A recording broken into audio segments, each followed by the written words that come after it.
Lakini swala la pili, mheshimiwa, japo umesema kwenye ardhi tusirudie, yani mambo yasijirudie, ila mimi naamini mheshimiwa, kwenye swala la ardhi jitahidi sana. Kama kuna cabinet unaweza ukakaa nayo, ukae nayo. Kuna ardhi kubwa imeuzwa, mama amesema tuweka 30, lakini inasemekana kuna mfugaji kapewa eka 100, kuna nani sijui kafanya hivi. Kwenye swala la ardhi naomba mheshimiwa, kama inawezekana, hebu tukaa na watu wakupe jinsi ilivyo kwenye kijiji hiki. Kwenye swala la ardhi ni kero na ni tatizo kubwa. Kuuzwa ardhi kiholela bila wananchi kujua. Hata kama kuna shida, inatakiwa mkutano mkuu ukae tujue. Lakini hatuna mkutano aina yote. Hatujui chochote. Tunasikia tu kwamba ardhi imeuzwa. Imeuzwa uzwaje? Tunataka tujue. Kisha andika barua inakuja kwa viongozi wa halmashauri ya kijiji. Viongozi wa halmashauri wanapokea, wanarijadili, wakisha lipitisha, lakini pia inatakiwa kuwapelekea wananchi. Wananchi ndio wenye maamuzi ya mwisho. Mheshimiwa DC kufanya hivyo kwa sababu kulikuwa na kesi ya mfugaji na mkulima. Hii kesi ilikuwa kesi ya jinai. Ilikuwa polisi. Sasa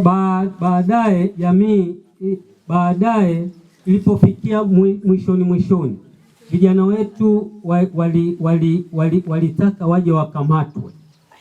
Baada ya kupewa oda kuja kukamatwa, lakini serikali ya kijiji ilikaa hatukupata nafasi ya hili swala kulipeleka kwa wananchi. Mmeuza eneo la kijiji ekari 30 kwa shilingi 1,150,000. Tumeelewana ndugu wananchi? Serikali ya kijiji imeuza eneo ekari 30 kwa shilingi 1,150,000. Kwa hoja hiyo anayoisema ya kwamba kuna vijana wamekamatwa, si wa VGS, ni vijana gani wamekamatwa, walikuwa na kesi, mwalipie deni. Wakauza eneo kubwa sana la ekari 30 kwa shilingi 1,150,000. Lakini kwenye hoja hii anayoisema ya kulipa deni la wale vijana, kijiji kilichanga 900,000. Kijiji kilichanga shilingi 900,000 ili wakalipe hilo deni. Sasa kama kijiji kilichanga 900,000 na deni ni 1,100,000 na 100,000, maana pesa zilizokuwa zimepungua zilikuwa 2,500,000. Kulikuwa na sababu gani tena ya kwenda kuuza eneo la nini? Eneo la kijiji. Hapakuwa na sababu.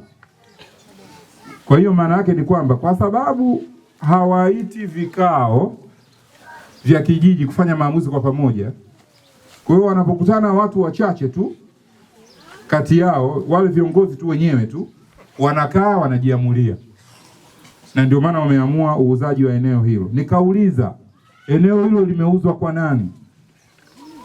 Wakamtaja mtu mmoja anaitwa Juma ya Haya, ekari 10. Nilipouliza mtu wa pili ambaye wamesema wamemuuzia ekari 20, wakaanza kutupiana mpira. Wakasema sijui anamjua Ali, ndio anamjua huyo mtu. Ali si ni mwenyekiti wa kitongoji. Nilipouliza pia eneo lipo wapi, wakaanza kuvutana. Lakini wakasema walioenda kuwaonyesha wateja ni Hamisi, Kapwepwe, Hasani, Ali pamoja na nani? Na mtendaji. Hawa ndio ambao walikwenda kumuonyesha nani? Kumuonyesha huyo mteja. Kwa hiyo baada ya maelezo mengi pale yalipotolewa kuhusiana na hiyo changamoto, nikatolea maelekezo kwamba kwa kuwa zoezi hili la uzaji wa ile eneo walikufuata sheria na walikufuata utaratibu, eneo hilo lirudishwe kwenye kijiji.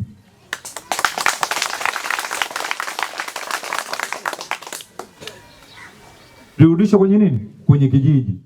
Utaratibu mwingine ndio ufanyike kwa ajili ya kulipa hilo deni, kwa sababu hayo mambo yote hajaenda kwenye nini?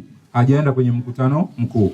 Kwa hiyo yale maelezo walionipa mimi kwenye mikutano yenu hii ya mwaka huu ambayo nimeyatolea maelekezo hapa, mtakaoenda kukaa hiyo mikutano, hiyo ajenda lazima ije ijadiliwe pale. Mheshimiwa Diwani, ije ijadiliwe na muone namna mtakavyofanya.